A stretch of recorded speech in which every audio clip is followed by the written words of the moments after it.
قربانی انسان کی تاریخ کے آغاز سے ہی قربانی ایک عظیم راز کی صورت میں ہمارے ساتھ رہی ہے۔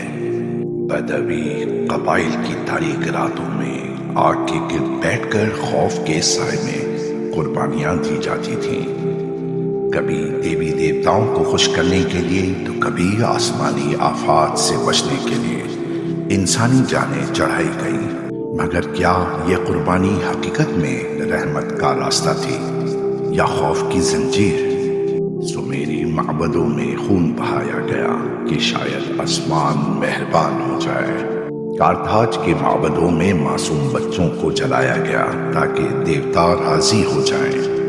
مصری فرعون مرے تو خدام بھی ساتھ دفن کیے گئے کہ مرنے کے بعد بھی خدمت باقی رہے۔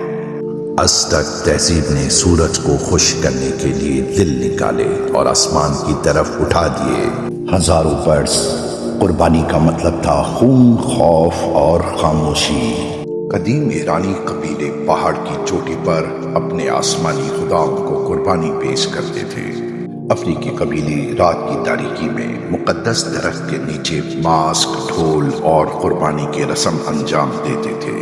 کلٹ ڈروئڈز کوہر آلودہ جنگلوں میں قدیم درختوں کے نیچے انسانوں کو باندھ کر پراسرار ماحول میں قربانی دیتے تھے۔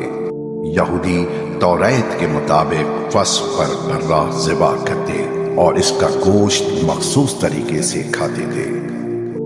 عیسائی انجیل کی تعلیمات کے مطابق حضرت عیسیٰ علیہ السلام کی قربانی کو روحانی نجات کی علامت مانتے ہیں اور روٹی اور شراب کو اس کی یاد میں بطور علامت استعمال کرتے ہیں۔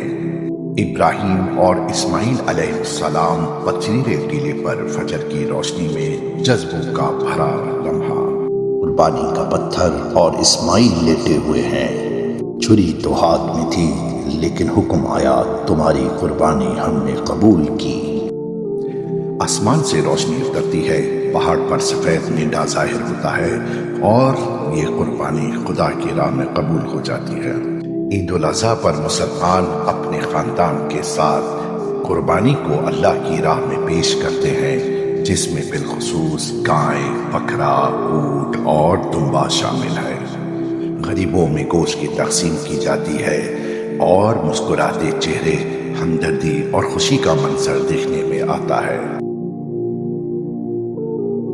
الہامی کتابوں میں قربانی کو ایک مقدس عمل قرار دیا گیا ہے جو انسان کے دل کو پاک کرتا ہے، غور و فکر کی دعوت دیتا ہے اور خدا سے قربت کا ذریعہ بنتا ہے۔